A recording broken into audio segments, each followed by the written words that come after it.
नमस्कार दोस्तों, स्वागत है आपका अपने YouTube चैनल एग्जाम टारगेट पर। हमने कल पिछले लेक्चर में जो है कैनेडी के थ्योरी को कवर किया था। आज लेसी के थ्योरी पढ़ते हैं। जो है लेसी के थ्योरी के अनुसार डिजाइन करते हैं कैनाल की।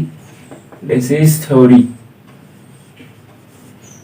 लेसी साहब कौन थे, पहले इनके बारे में जानते हैं। ये जो है यूपी के सिंचाई विभाग में अधीक्षण अभियंता थे। ठीक है, यूपी के सिंचाई विभाग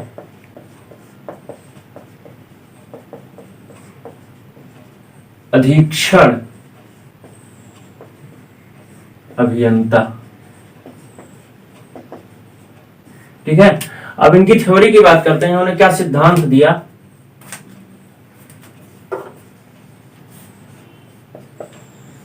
ठीक है, तो इनका थ्योरी जो था, पहला जो थ्योरी था कि यही जो कैनेडी साहब ने माना था कि जो पानी जब फ्लो करता है कैनाल से तो घर्षण तो सभी पूरे पैरामीटर से ही होता है, लेकिन जो भंवर तली से उत्पन्न होती है उसके कारण जो है आपका सिल्ट निलंबित अवस्था में होता है। लेकिन सिल्ट साहब की थ्योरी में क्या था कि जो भंवर उत्पन्न होती है वो पूरे बेटेड पैरामीटर से, मतलब जब कैनाल में पानी फ्लो करता है तो पूरे बेटेड पैरामीटर से जो है पानी टकराएगा तो वहां पे फ्रिक्शन जनरेट होगा। फ्रिक्शन के कारण क्या होगा, भंवरें उत्पन्न होंगी। तो जो तली से भंवरें उत्पन्न होगी उनका सारा कंपोनेंट वर्टिकल होता है, तो जो है वर्टिकल जाती हैं तली तक वो भंवरें और सिल्ट को निलंबित रखती हैं। लेकिन जो साइड से भंवरें उत्पन्न होती हैं उन भंवरों का जो वर्टिकल कंपोनेंट होता है, जो साइड से भंवरें उत्पन्न होती है उनका जो वर्टिकल कंपोनेंट होता है वो भी आपको सिल्ट को निलंबित रखने के लिए उतना ही रिस्पॉन्सिबल होता है जितना कि तली वाली भंवरें होती है। ठीक है, तो सिल्ट का सिद्धांत जो दिया लेसी साहब ने वो ये दिया। ठीक, और दूसरा इन्होंने क्या माना कि जो खंड है इन्होंने सेमी इलिप्टिकल माना। क्या? Semi elliptical. इन्होंने कहा जो रिजिम चैनल होता है तो वो किस शेप में होगा, सेमी इलिप्टिकल में। ठीक, ये इनकी सेकंड एजम्पशन थी। तीसरा क्या था इनका कि जो पानी का वेलोसिटी थी वो उसकी गहराई पर ना निर्भर करके hydraulic mean depth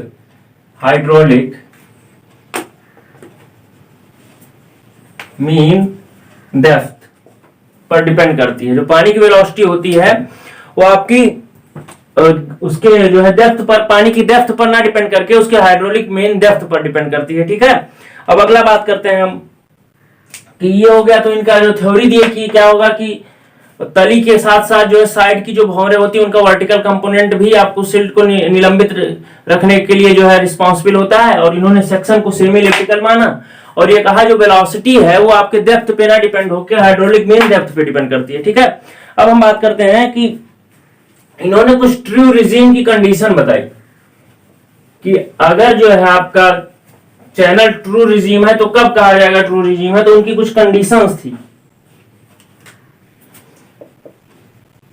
true regime की कंडीशन देखिए, पहला इन्होंने कहा जो डिस्चार्ज है कैनाल में वो आपका कांस्टेंट होना चाहिए। ठीक है, कि वो आपका कांस्टेंट होना चाहिए। ठीक है, इन्होंने दूसरा क्या कहा, जो आपका सिल्ट ग्रेड है,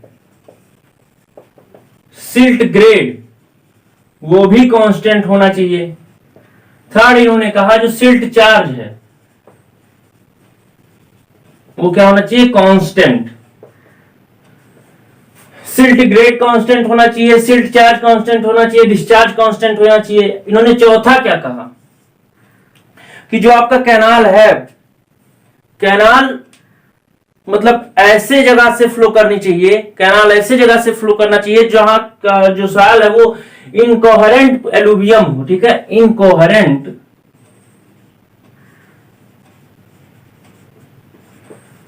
एलुवियम, ये टर्म आया है। इनकोहेरेंट एलुवियम क्या है? ठीक है, इनकोहेरेंट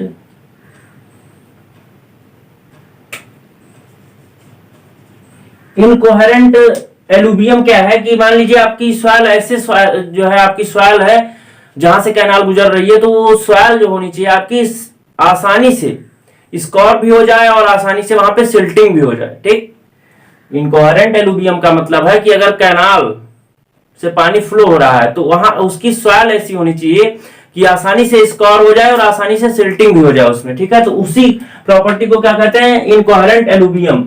तो ये इन्होंने जो है ट्रू रिजिम की कंडीशंस बताई कि कैनाल आपका जो है उसमें पानी का डिस्चार्ज कांस्टेंट होना चाहिए, सिल्ट ग्रेड कांस्टेंट होना चाहिए, सिल्ट चार्ज कांस्टेंट होना चाहिए और इनकोहेरेंट एलुवियम की कंडीशन होनी चाहिए, ठीक। अब अगला बात करते हैं कि अगर सिल्ट जो है इनको मतलब ग्रेड इनका कांस्टेंट है, हर चीज कांस्टेंट है, ट्रू रिजिम में है, तो इन्होंने क्या किया कि एक्सपेरिमेंट दी और जो भी रिजिम की कंडीशंस दी उसके अनुसार इन्होंने जो है क्या किया कि कुछ कैनाल ली, उस पर इन्होंने एक्सपेरिमेंट किया। एक्सपेरिमेंट करने के बाद इन्होंने कुछ फंडामेंटल फार्मूले दिए, ठीक है, डिजाइन के लिए कैनाल की कुछ फंडामेंटल फार्मूले दिए। उन्हीं फंडामेंटल फार्मूले पर ही पूरी डिजाइन डिपेंड करती है। तो उनका पहला फंडामेंटल फार्मूला क्या था कि जो बी होता है आपका, बी जो होता है under root 2/f r into F, 2/5 r into F, ठीक है। जहां v क्या है, वेलोसिटी है, 2/5 r क्या है, हाइड्रोलिक मीन डेप्थ है, और f क्या है, सिल्ट ग्रेड है आपका, ठीक। सेकंड आपका क्या दिया इन्होंने, सेकंड इन्होंने दिया कि जो AF स्क्वायर होता है वो होता है 140 b की पावर 5, ठीक है। और थर्ड इनका फंडामेंटल फार्मूला क्या था कि जो b होता है आपका 10.8 r की पावर 2/3 s की पावर 1/3। इन्होंने तीन फार्मूले दिए अपने एक्सपेरिमेंट के अनुसार। जब उन्होंने एक्सपेरिमेंट किया तो ये तीन फॉर्मूले निकाले, b बराबर 2 अंडर रूट 2/5 r इंटू एफ, और AF स्क्वायर बराबर 140 b की पावर 5, v बराबर 10.8 r की पावर 2/3 s की पावर 1/3, ठीक। अब इन्हीं फार्मूले के अनुसार जो आप लोग पढ़ते हैं, जो भी फार्मूला पढ़ते हैं, v बराबर QF स्क्वायर अपॉन 140 की पावर 1/6, ठीक है, ये पढ़ते हैं तो ये इसी सबसे निकल के आया, ठीक है। अगला आप पढ़ते हैं R बराबर क्या होता है, hydraulic mean depth 5/2 v square by F. बेटेड पैरामीटर आप क्या पढ़ते हैं, 4.75 अंडर रूट क्यू, ठीक है। वेलोसिटी हो गया, हाइड्रोलिक मीन डेप्थ हो गया, बेटेड पैरामीटर हो गया। आप स्लोप का भी इन्होंने इक्वेशन दिया, क्या दिया, f की पावर 5/3 अपॉन 3340 क्यू की पावर 1/6। और इन्होंने एक नॉर्मल स्कोर डेप्थ की भी बात की, तो वो क्या था 1.35 क्यू स्क्वायर बाई एफ की पावर 1/3, ठीक है। नॉर्मल स्कोर डेप्थ जो था आपका 1.35 क्यू स्क्वायर बाई एफ की पावर 1/3। जो यहाँ पे क्यू लिया गया है वो पूरा डिस्चार्ज नहीं है, जो यूनिट ब्रिथ से जो हो रहा है डिस्चार्ज, Q/L, ठीक है, ये होता है यहाँ पे Q का मान। तो जो लेसी साहब की फंडामेंटल इक्वेशन थी वो थी b बराबर under root 2/RF, AF square बराबर 140 v की पावर 5 और v बराबर 10.8 r की पावर 2/3 s की पावर 1/3। ये सीधा क्वेश्चन में पूछा जाता है, ये फंडामेंटल इक्वेशंस, ये तो सब जानते हैं, इसको आप जो है नोट करिएगा, ये पूछी जाती हैं। अब इनसे आपका निकाला गया, आप चैनल जब आप डिजाइन करेंगे तो क्या करेंगे, वेलोसिटी के लिए फार्मूला यूज करेंगे, हाइड्रोलिक मीन डेप्थ के लिए यूज करेंगे, बेटेड पैरामीटर के लिए यूज करेंगे, और जो आपका बॉटम स्लोप है उसके लिए क्या यूज करेंगे, ये फॉर्मूला यूज करेंगे। जो नॉर्मल स्कोर डेप्थ ही आपको ऑब्जेक्टिव में पूछा जाता है कि दे देगा, आपको डिस्चार्ज दे देगा, सिल्ट फैक्टर दे देगा, स्कोर मीन डेप्थ निकालना होगा, या फिर डायरेक्ट दे देगा फॉर्मूला, आपको 4 फॉर्मूले दे देंगे, उसमें से सही फॉर्मूला आपको चूज करना होगा, ठीक है। अब बात करते हैं लेसी के डिजाइन की। इनके फॉर्मूले से अगर डिजाइन किया जाए कैनाल को तो उसके स्टेप्स क्या क्या होंगे। सबसे पहले बात करते हैं डिजाइन स्टेप्स की। डिजाइन स्टेप्स,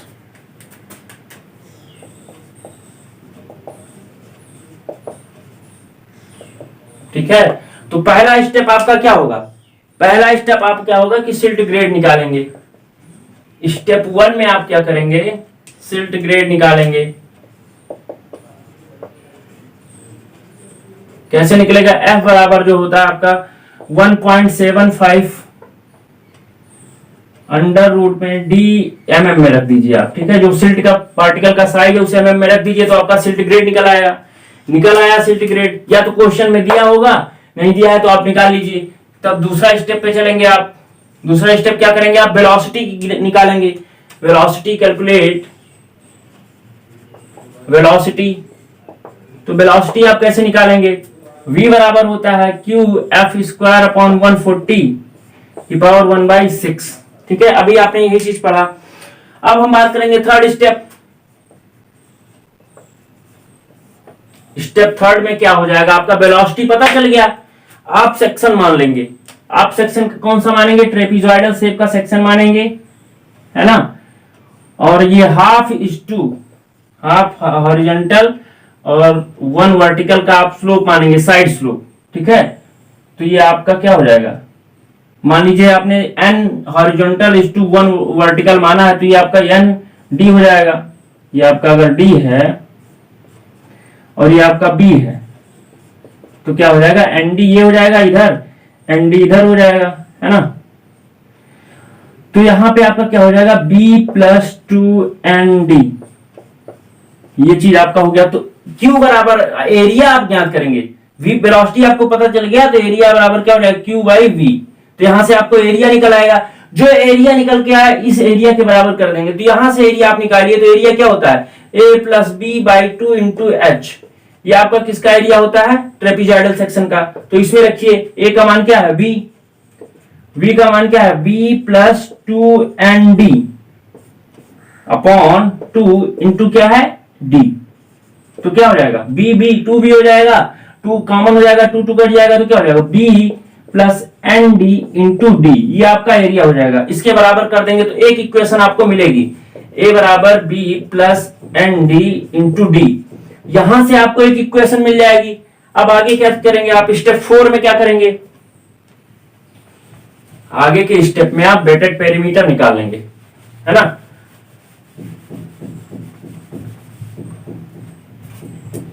स्टेप 4 क्या करेंगे आप, वेटेड पेरीमीटर कैलकुलेट करेंगे। वेटेड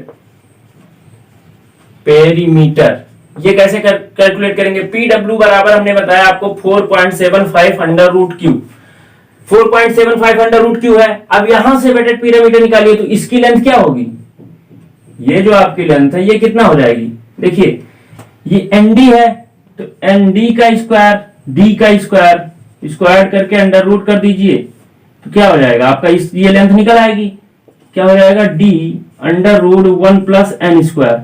ठीक है, तो वेटेड पेरीमीटर यहां से क्या होगा आपका, पीडब्ल्यू बराबर हो जाएगा, 2 बार ये जुड़ेगा 2d under root 1 plus N square plus B. ठीक है, ये आपका वेटेड पेरीमीटर हो गया। अब अगला इक्वेशन आप यहां से निकालेंगे, पीडब्ल्यू बराबर क्या हो जाएगा, B plus 2d under root 1 plus N square. ये आपका सेकंड इक्वेशन हो गया। ठीक है, फर्स्ट इक्वेशन आपकी यहां पे थी, सेकंड इक्वेशन आपकी क्यों निकल आई।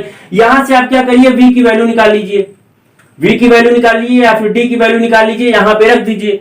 तो आपको यहां से आपको क्या निकल जाएगा, v का मान पता चल जाएगा और d का मान पता चल जाएगा, मतलब सेक्शन की साइज आपको यहां पे पता चल गई।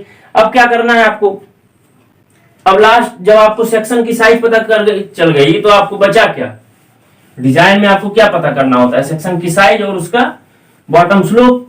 तो अगले स्टेप में आप क्या करेंगे, बॉटम स्लोप ज्ञात कर लेंगे। ठीक है, स्टेप 5 में क्या करेंगे, बॉटम स्लोप ज्ञात कर लेंगे। तो बॉटम स्लोप का इक्वेशन इन्होंने डायरेक्ट दे दिया है, s बराबर f की पावर 5/3 3340 q की पावर 1/6। इससे आप क्या करेंगे, बॉटम स्लोप ज्ञात कर लेंगे। तो आपका कैनाल सेक्शन डिजाइन हो गया। ठीक, स्टेप आप नोट कर लीजिए, इसके इसी स्टेप पे आप करेंगे तो आपका कोई भी क्वेश्चन नहीं फंसेगा। चलिए अब एक क्वेश्चन कराते हैं आपको, आपके स्क्रीन पर दिख रहा होगा क्वेश्चन, इससे बहुत आसान होता है डिजाइन। और मेंस में आपका अगर पूछा भी जाता है तो ज्यादातर लेसी से ही पूछा जाता है, क्योंकि लेसी आपका ट्रायल एंड एरर मेथड है नहीं, इसमें आपको करना क्या है, सीधा फॉर्मूले में रखते चले जाना, आपका डिजाइन हो जाता है। और कैनेडी साहब का क्या है कि उनको ट्रायल एरर करने में आपका क्या चला जाता है, पूरा टाइम चला जाएगा। तो मेंस आपको पता है 2 घंटे में 300 नंबर अटेम्प्ट करना बहुत बड़ी बात होती है। तो अगर आपका कैनेडी से आता भी है मेंस में, आप देने जाते हैं मेंस, तो क्या करिएगा, एक बार कैलकुलेट कर लीजिएगा, उसके बाद अगर गलत आती है तब भी आप आगे लिख दीजिएगा कि हम इसके आगे नया डेप्थ एज्यूम करके सेम प्रोसीजर दोहराएंगे, तब तक करेंगे जब तक कि हमारा सही आंसर ना आ जाए। इतना लिख के आप छोड़ दीजिएगा, आपको नंबर मिल जाएगा। अगर आप लगेंगे उसी को करने तो आपका सारा क्वेश्चन छूट जाएगा। ठीक है, तो अब हम बात करते हैं क्वेश्चन की। इस पे क्वेश्चन में गिवन क्या है आपकी, गिवन क्या क्या है, गिवन है आपका जो डिस्चार्ज दिया है वो 50 मीटर क्यूब पर सेकंड दिया है, 50 मीटर क्यूब पर सेकंड। सिल्ट फैक्टर आपको कितना दिया है, हमने जो सिल्ट ग्रेड बोला है एफ की वैल्यू जहां पे, उसको आप नोट करिएगा, वो सिल्ट फैक्टर होता है, ठीक है, उसको ध्यान दीजिएगा। हमने सिल्ट ग्रेड कई बार बोला है, तो वो सिल्ट फैक्टर होता है, वहां पे आप समझ लीजिएगा उसको, ठीक है। अभी बात करते हैं, सिल्ट फैक्टर 1.1 दिया है, ठीक है, सिल्ट फैक्टर 1.1 दिया है। अब आपको क्या करना है, इसी दो डेटा पर आपको क्या करना है, डिजाइन करना है, ठीक है। तो पहला स्टेप हमने बताया था, क्या था, सिल्ट फैक्टर का। तो सिल्ट फैक्टर तो आपको गिवन है, तो स्टेप 1 तो आपका क्या हो गया, वैसे निकल गया, 1.1 हो गया। अब अगला स्टेप 2 क्या है आपका, सेकेंड स्टेप में क्या करेंगे, वेलोसिटी कैलकुलेट करेंगे आप, ठीक है। वेलोसिटी कैलकुलेट करेंगे तो v बराबर आपका क्या हो जाएगा, क्यू एफ स्क्वायर अपॉन 140 की पावर 1/6। यहां से आपकी वेलोसिटी कैलकुलेट होगी। तो q की वैल्यू कितना है 50, f की वैल्यू है 1.1, इसका स्क्वायर कर दीजिए अपॉन 140 की पावर 1/6, है ना। तो आप इसको कैलकुलेट करिए,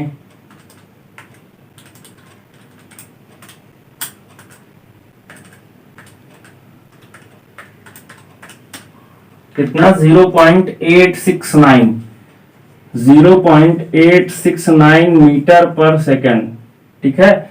ये आपकी वेलोसिटी आ गई। अगला स्टेप क्या है आपका, वेलोसिटी निकल आई, अब आप क्या करेंगे, एरिया कैलकुलेट करेंगे। अगले स्टेप में क्या करेंगे, एरिया क्या होगा आपका, ए बराबर हो जाएगा क्यू बाई वी। क्यू आपका कितना है 50 मीटर क्यूब पर सेकंड, वेलोसिटी आपकी कितना है 0.869 मीटर पर सेकंड। तो आप यहां से एरिया कितना हो जाएगा आपका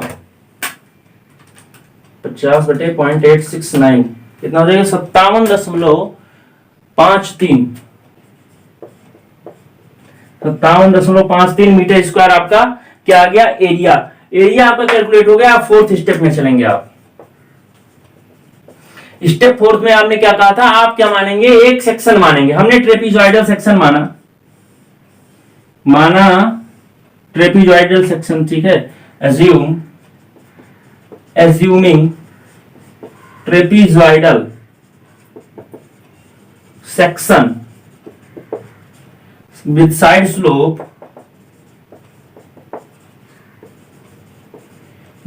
slope half horizontal is to 1 vertical, ठीक है। ये आपने इस साइड स्लोप का एक ट्रेपीजॉइडल सेक्शन माना। तो ये आपका बी हो गया, ठीक है। ये आपका डेप्थ हो गया डी। तो ये आपकी कितनी हो जाएगी, एन डी होता है तो एन क्या है, हाफ डी हो जाएगा आपका। इधर से भी हाफ डी हो जाएगा, और हाफ डी और बी जोड़ के क्या हो जाएगा, बी प्लस डी। ये आपका हो गया, ठीक। अपने माना चैनल, अब इस चैनल का एरिया निकालिए। इस चैनल का एरिया आप फॉर्मूले से निकालिए, क्या होता है a plus B by 2 into D, ठीक है। तो a क्या है आपका, v है, v क्या है आपका b plus D by 2 into D. आप इसको कैलकुलेट करिए, क्या हो जाएगा b plus D by 2 into D, यही हो जाएगा ना। यहां से आप इसको अंदर मल्टीप्लाई कर दीजिए, तो a बराबर आपका हो जाएगा B D plus D square by 2। Area की वैल्यू यहां से आप रख दीजिए 57.53 is equals to B D plus D square by 2। ये आपका पहला इक्वेशन आ गया, इसको नोट कर लीजिए, ठीक। 57.53 बराबर B D plus D square by 2। अगला स्टेप 5 क्या है आपका,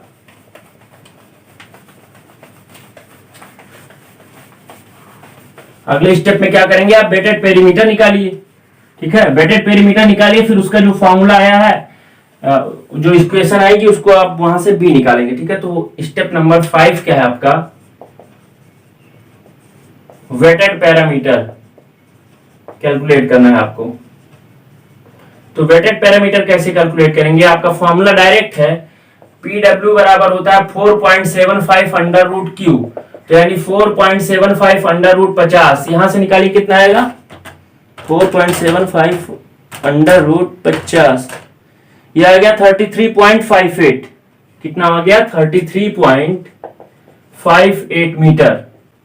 अब आप क्या करेंगे, इस सेक्शन का बेटा पैरामीटर निकालेंगे, इस सेक्शन का निकालेंगे तो आपको हमने बताया था ये कितना होता है, ये होता है आपका, हमने अभी निकलवाया कितना होता है D under root 1 plus N square, ठीक है, ये होता है।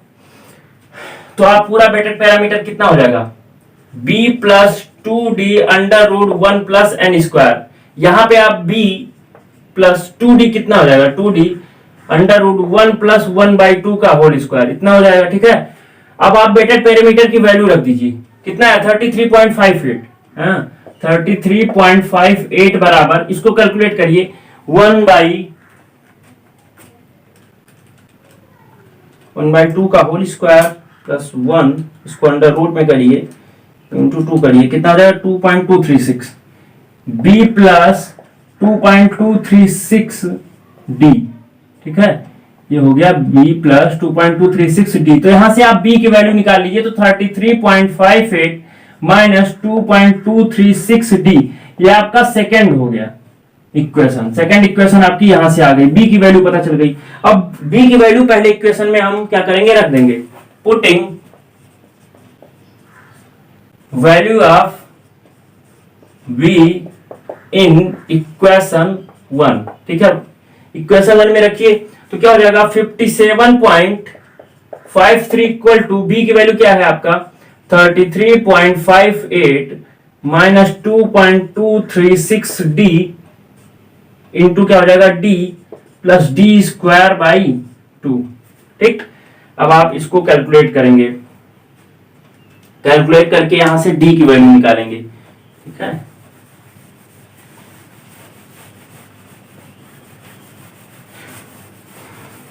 इसको कैलकुलेट करिए तो 57.53 इक्वल टू कितना हो जाएगा 33.58 D minus 2.36 D square, 2.236 D square plus D square by 2, है ना। तो क्या हो जाएगा 57.53 equal to 33.58 D minus 2.236 minus 2.236, ये हो जाएगा 1.736 डी स्क्वायर। आप इसको इधर ले आइए तो 1.736 D square minus 33.58 D plus 57.53 equal to 0। इस इक्वेशन को आप कैलकुलेट करिए 1.736 D square minus 33.58 D plus 57.53 equal to 0।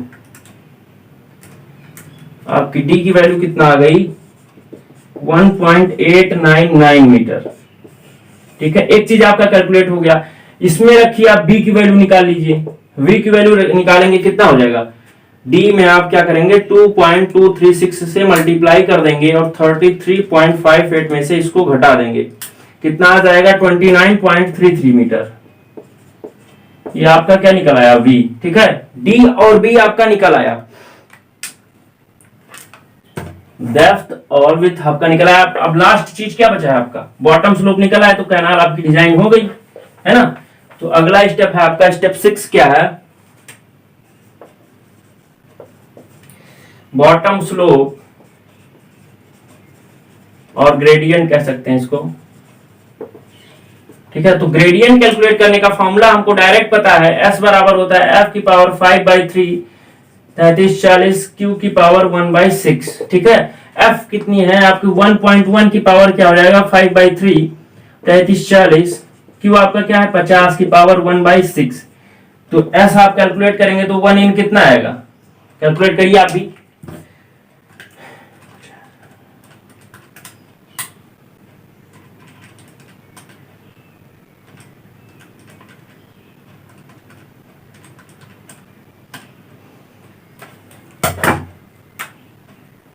1 इन 64 इसको आप लिख सकते हैं 1 इन 64 ठीक है। ये आपका डिजाइन हो गया, बी और डी यहाँ पता चल गया, और एस साइड जो है बॉटम स्लोप आपका यहाँ से निकला है, तो कैनाल की डिजाइन आपकी कंप्लीट हो गई। अब बात करते हैं कि लेसी के सिद्धांत में कमियां क्या क्या थी। ठीक है, सिद्धांत से आपने डिजाइन किया, हर सिद्धांत परफेक्ट नहीं होगा, कोई ना कोई इनमें भी कमी आएगी।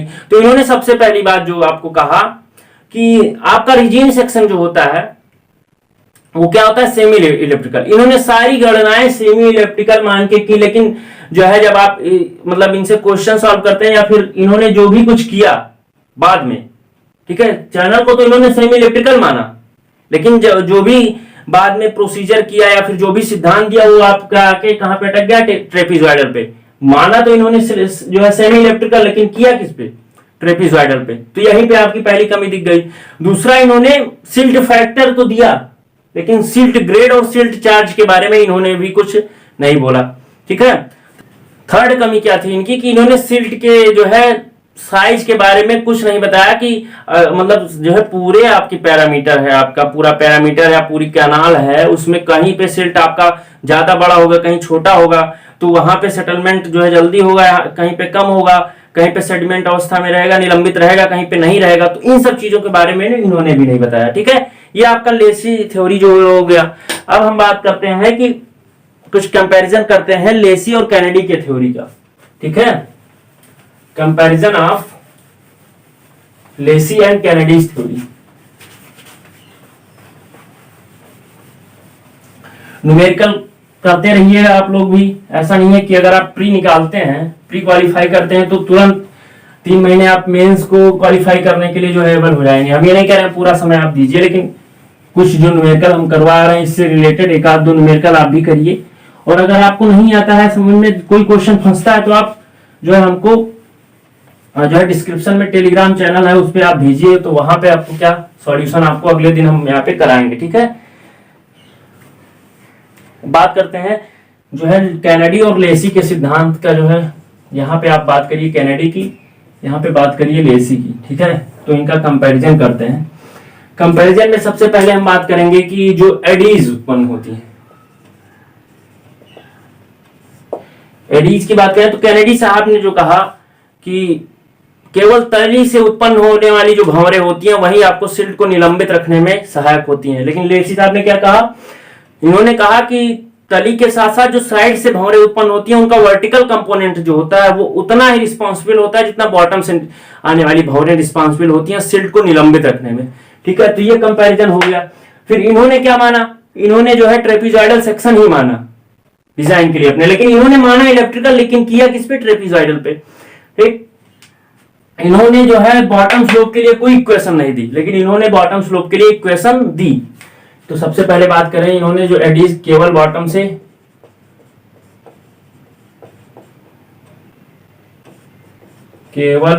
से जो उत्पन्न होती हैं वो आपका क्या, सिल्ट को निलंबित करती हैं, है ना। लेकिन इन्होंने कहा होल बेटेड पैरामीटर से,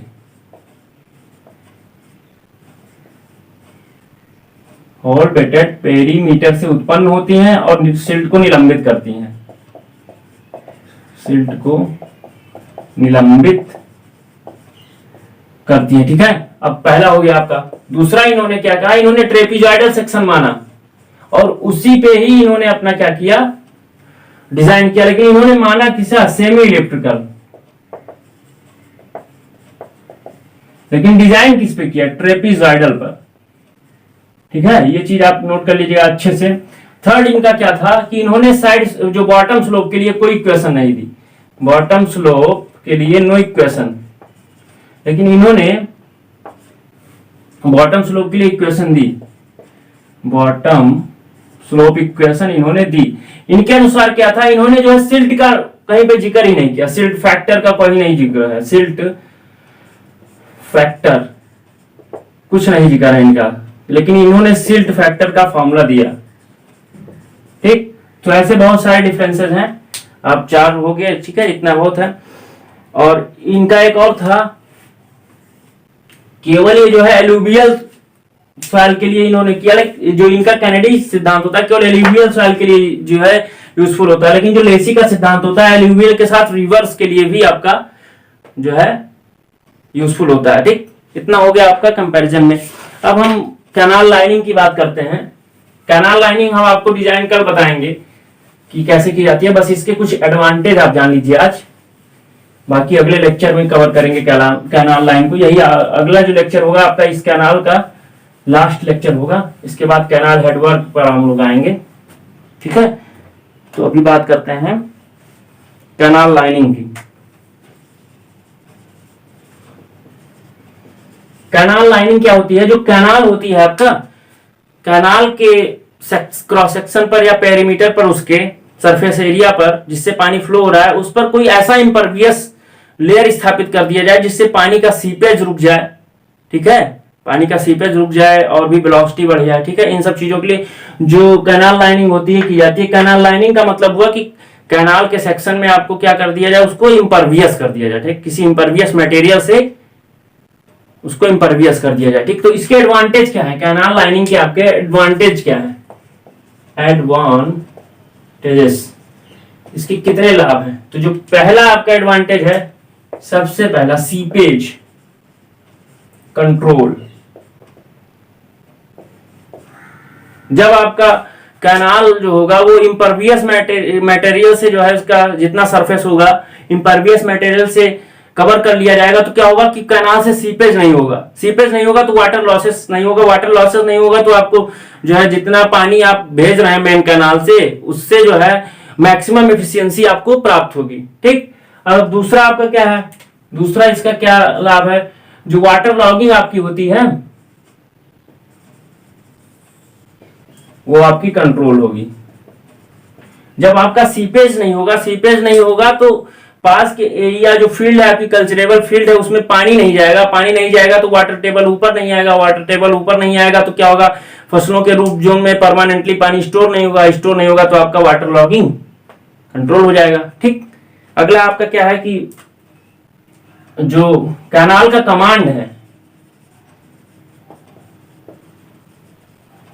ये आपको बढ़ जाएगा। कमांड का मतलब क्या है कि ज्यादा एरिया तक पानी सिंचित, देखिए पानी की मात्रा जब ज्यादा आएगी कैनाल में, लॉसेस कम होंगे तो इसका कमांड एरिया बढ़ जाएगा, ज्यादा दूर तक आपका कमांड करेंगे। ठीक है, अगला बात करते हैं कि जो वाटर की चोरी है आपकी, पानी की चोरी हो जाती है ना, उससे कंट्रोल कर लेंगे आप। क्या होता है कि जब आपका कच्ची नहर होती है तो क्या करते हैं, सब कनेक्शन नहीं लेते हैं और क्या करते हैं, उसको मेड़ को काट लेते हैं, काट लेंगे फिर उसके बाद अपना खेत सींच के फिर वैसे बना देते हैं। जब पक्की हो जाएंगी तो कैसे काटेंगे, कैसे तोड़ेंगे। ठीक है, तो ये चीज हो जाएगा। अगला है आपका मेंटेनेंस कॉस्ट। जो है आपका मेंटेनेंस कॉस्ट आपका रिड्यूस हो जाएगा। देखिए शुरुआती में जब आप लाइनिंग कराएंगे तो कॉस्ट आपका ज्यादा लगेगा, लेकिन जब एक बार बन जाएगी कैनाल उसके बाद जो आपकी मेंटेनेंस कॉस्ट है वो आपकी रिड्यूस हो जाएगी। ठीक,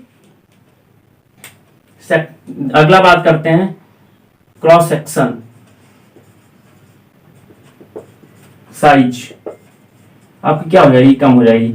जब आप देखिए, जब आप क्या करेंगे, लाइनिंग कर देंगे तो आपको क्या है कि वेलोसिटी आप कुछ भी रख सकते हैं सेक्शन की, क्योंकि तब आपको स्काउरिंग की समस्या नहीं रहेगी।